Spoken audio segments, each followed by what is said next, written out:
Kami akan meminta bagaimana respon dari keluarga, salah satunya adalah suami. Bagaimana Mas Arief dengan 20 tahun penjara sesuai dengan tuntutan, padahal kemarin-kemarin pada saat keluarga menjalankan ataupun mengadakan konferensi pers, harapannya adalah tuntutannya seumur hidup. Jadi menurut saya sekali lagi ya, hukuman berapa tahun pun tidak dapat mengembalikan rasa duka yang kita alami gitu loh. Karena Mirnanya udah hilang, Mirnanya nggak bisa kembali lagi ke kita. Tapi yang terlihat di sini bahwa jaksa menuntut 20 tahun dan hakim mengabulkan 20 tahun tersebut dan tidak mengurangi sedikit pun. Itu memperlihatkan bahwa hakim yakin 100% bahwa Jessica itu memang membunuh Mirna secara keji, menggunakan racun, dan dia itu lakukan oleh temannya sendiri. Begitu, seperti itu saya lihatnya. Apa yang diungkapkan oleh majelis hakim pada saat paper bag ditaruh di atas meja nomor 54, di saat itulah waktu-waktu yang sangat memungkinkan Jessica Kumalo Wongso untuk menaruh cyanida di dalam es kopi Vietnam. Anda pertama kali juga berpikir sampai sebegitukah, atau mungkin ada hal-hal lain yang mungkin saja ditaruh cyanida di waktu yang berbeda? Jadi kalau terlihat dari sini kan kasusnya sebenarnya simpel ya. Sudah terarah begitu. Jadi yang memesankan duluan siapa, yang datang duluan siapa, yang sudah ada di sana sebelum Mirna datang siapa, yang melakukan gerak-gerik mencurigakan siapa, kan udah terlihat semuanya di CCTV. Nah, di situ kan pas Mirna datang, kopinya sudah tersedia. Mirna minum kopi itu, Mirna bilang, "Oh, awful banget kopinya. Ada apaan ini?" Berarti kan ada sesuatu yang terjadi di dalam kopi tersebut. Yang dapat merubah kopi tersebut siapa? Kan kita terlihat di CCTV, yaitu Jessica. Tidak ada orang lain lagi. Dari ekspresi Jessica Kumalo Wongso sesaat setelah majelis hakim mengucapkan dan juga memutuskan 20 tahun penjara, apa yang dapat Anda komentari? Kalau saya lihat dia tidak menyesal sama sekali, dan dia sungguh dia suka akan perbuatannya gitu. Kalau dilihat orang divonis 20 tahun aja dia masih bisa senyum-senyum, itu kan terlihat bahwa dia tidak menyesal, tidak ada rasa menyesal. Dia memang berencana sekali membunuh Mirna. Raut wajah dari Otto Hasibuan selaku kuasa hukum dari Jessica Kumalo Wongso tampak sedih sekali. Kemudian tadi sudah diputuskan dari kuasa hukum dan juga Jessica tentunya setelah berunding mengajukan banding. Lalu bagaimana langkah keluarga? Ya, kami akan ikuti terus, kami akan kawal proses persidangan ini. Kami berserta teman-teman dan keluarga akan terus mengikuti, sampai mati pun akan saya ikuti. Baik. Selama persidangan berlangsung, khususnya sudah 4 bulan lamanya. Ini sidang ke-32 kalinya dari pertama sampai dengan terakhir. Lalu saksi-saksi manakah ataupun ahli manakah yang dirasa paling janggal menurut Anda dari sekian lamanya persidangan berlangsung? Dari pihak kuasa hukum tentunya. Oh iya, jadi yang menurut saya yang janggal itu pertama dari Dr. Jaya ya.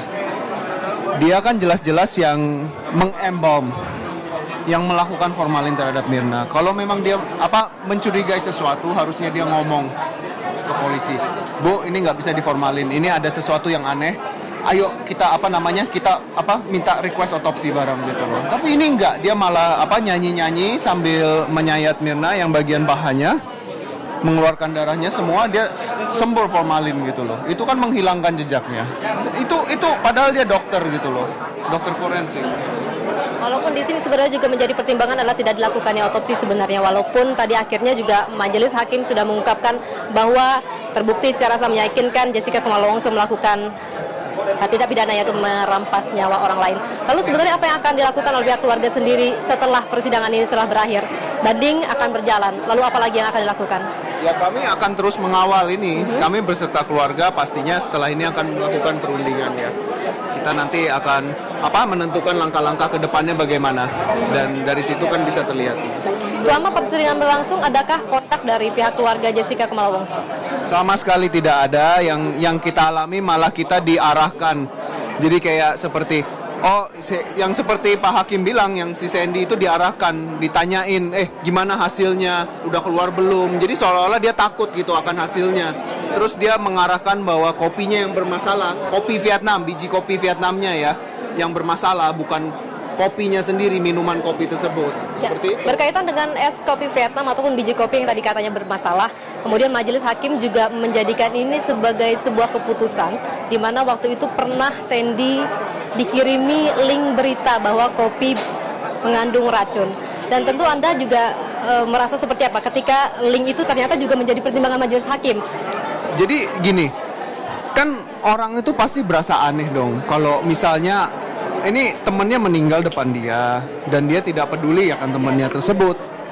Dan pada hari kedua dia pun berusaha mengarahkan seolah-olah tidak ada yang terjadi di minuman tersebut, tapi lebih ke biji kopinya, apanya. Jadi dia kayak seolah-olah kayak berusaha mencari tahu apa hasil dari lambung tersebut, kayak seolah-olah dia akan ketakutan akan sesuatu gitu kan. Itu kan dari situ kan kita bisa merasa aneh. Ini orang kenapa ya? Kok ada sesuatu gitu kan? Ya udah, dari situ kan dan polisi kan sudah menyelidiki ya. Dari CCTV sendiri kan sudah terlihat gerak-geriknya. Ya sudah. Rekam jejak dari Jessica ini selama di Australia sudah melakukan 14 kali, walaupun dikatakan bukan melakukan tindakan kriminal, tetapi ada uji coba untuk bunuh diri berkali-kali, kemudian patah hati dengan si Patrick. Lalu sebenarnya pada saat bertemu dan diperkenalkan oleh Myrna, pada saat Myrna masih berteman dengan Myrna berteman masih dengan Jessica, sebenarnya ada tampak-tampak aneh tidak waktu masih berteman dulu? Jadi kalau pertama kali saya ketemu ya tidak seaneh sekarang gitu, dalam artian sikapnya ya biasa-biasa aja, normal gitu. Tapi setelah pertemuan Desember 2015 8 Desember 2015 tersebut, saya merasakan ada hal yang janggal gitu, kayak ada something's off gitu, kayak seolah-olah dia menyembunyikan sesuatu. Jadi kayak ekspresinya itu tidak sama dengan apa yang diungkapkan gitu kan. Karena sewaktu diantar pulang, Myrna pun menanyakan ke saya, "Dut, ada yang aneh ya nih orang ya?" Terus saya juga mengiyakan, "Iya, ada yang aneh. Kok kayaknya ada yang disembunyiin sama dia gitu loh." Jadi kan di situ bisa terlihat sikapnya terhadap Myrna bagaimana gitu. Jadi ada jarak di antara mereka. Pacar pada saat itu ya? Iya, waktu itu dia bilang dia minta dicariin kerjaan, dia minta dicariin pacar juga gitu. Jadi ya kita kan nganggep itu ya biasa aja gitu. Kita kan oh iya kayak temen single minta pacar, ya udah kita cariin gitu kan. Oke, ini menjadi sebuah alasan juga ketika waktu itu diajakkan pertemuan waktu itu. Kemudian kenapa sih sempat nggak bertanya kenapa sih Jessica datang ke Indonesia? Waktu itu kita tanyakan ya. Waktu itu kenapa dia pulang? Terus dia bilang dia lagi lagi liburan gitu, pingin cuti beberapa bulan untuk liburan ke Indonesia. Baik Mas Arif, terima kasih atas waktunya. Ya, sama-sama. Kita apresiasi juga semuanya kerjasama baik dari pihak Jessica keluarganya ataupun pihak keluarga Myrna. Hari ini sidang berlangsung dengan lancar. Terima kasih atas waktunya. Baik.